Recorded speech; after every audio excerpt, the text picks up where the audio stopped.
Nice looking group. All right, my topic today is nuclear power. It's just going to be the basics of it. There's going to be some designs in there, some graphs. The first one, what is nuclear energy? Do you believe in nuclear power? Yes, I do. I'm a nuclear engineering major.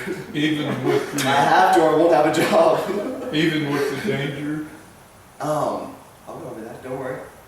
I'll go over all the dangers, you know, compared to coal, compared to petroleum, you know, what it does and everything. So basically it's produced in nuclear power plants. And you know, there's some information here. I'll go over it in this design. There's a nuclear core here. That's this big metal enclosure here. We have nuclear fuel, which all the nuclear fissions happen. This creates energy. We have control rods, which will actually are safety measures, which will stop any nuclear kind of criticalities. We have water here. This gets very hot from the nuclear fission. Water goes through here, gets heated up, turns to steam. This steam will turn a turbine. This turbine is connected to a generator, so as it spins, the generator gets more electricity. This steam is then cooled by cooling water. This cooling water is normally like a stream, it's a river, big body of water, cools the water, goes back, it's filtered out through the pump, and it is reused and the cycle goes on. This is actually a picture of the water that's used. This water has no impurities, it has no other metals, it's basically pure H2O, compared to drinking water which has some percentages of other metals in it. You can see these lights are actually flashing on the core right here. Now this core is where, you know, all the control rods are, all the nuclear fuel is.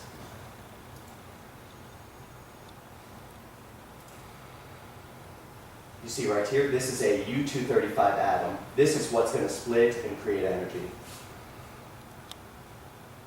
We're going to have a neutron coming in, right there.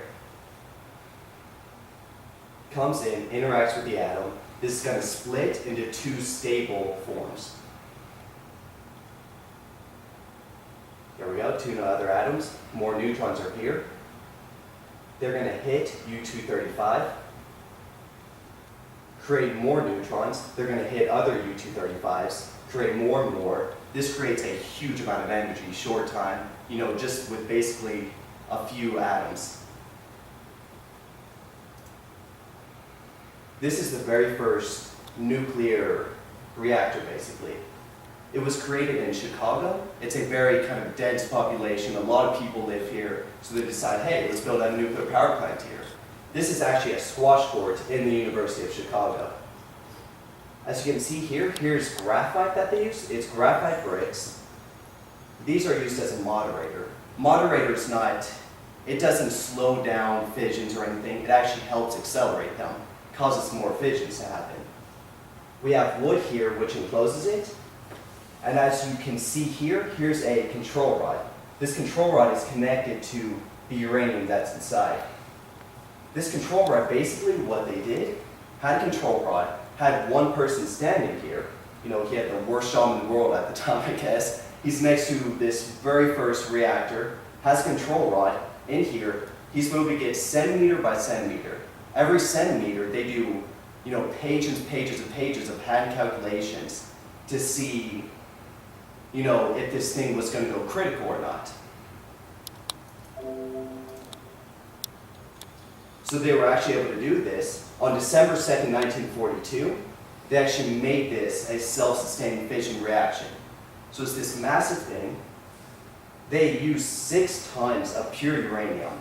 Now to put that in perspective, they use little teeny pellets nowadays.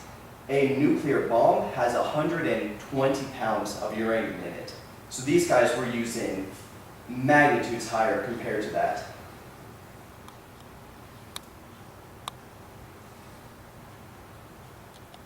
Now basically what they did, they had control rods, as I explained, they removed all of them except the last one, which someone was using. They counted it with a neutron counter.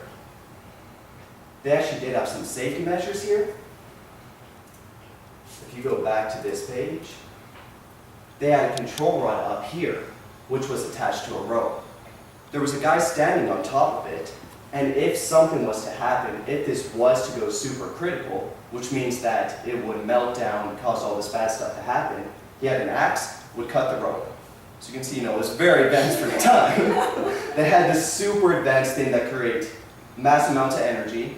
They had a person standing here, person standing up there to stop anything from happening, so. How long did that plant stay in operation? It was basically just a test. Okay. So, I mean, they just tried it just to see what would happen. Okay. Is this thing going to explode in us So or they never not? actually did anything with it? It just- No, they never created energy, nothing like that. They had a neutron counter, just a little machine, that it would beep every time it interacted with the neutron. So, so many beeps meant this thing was sustaining itself. Fewer beeps meant it's not doing that. It's not, it needs help or whatever.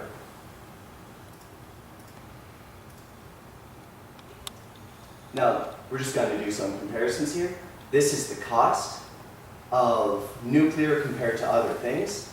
These are all renewable resources. So we have nuclear here, which seems to cost about the same as wind, about the same as hydroelectric. Geothermal costs a little bit more, tidal costs more, and solar power costs a lot more than nuclear.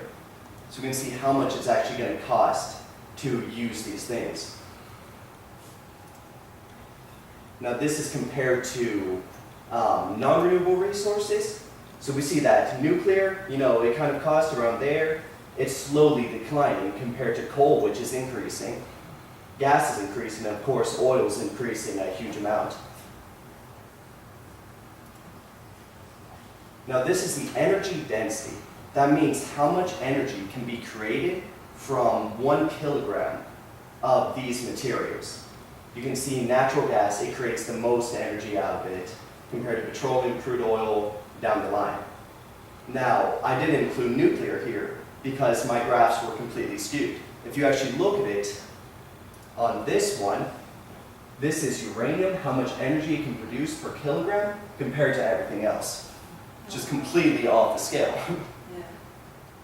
I mean, this is about, compared to coal, a pound of uranium would be equivalent to 1.5 million pounds of coal to produce the exact same amount of energy. Now this guy, he actually described it a little bit better. He tried to actually show what it would look like. We have sugar, coal, fat, gasoline. Uranium would take that much paper if he tried to do it not to scale, if he tried to do it to the actual. These are some of the future of power plants. We can see this was that generator one, that was the early kind of models I showed you earlier. They keep increasing.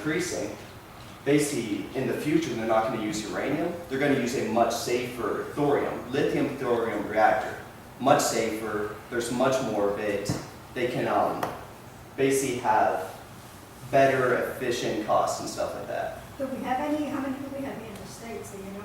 We don't have any thorium. We're not building any more reactors in the state.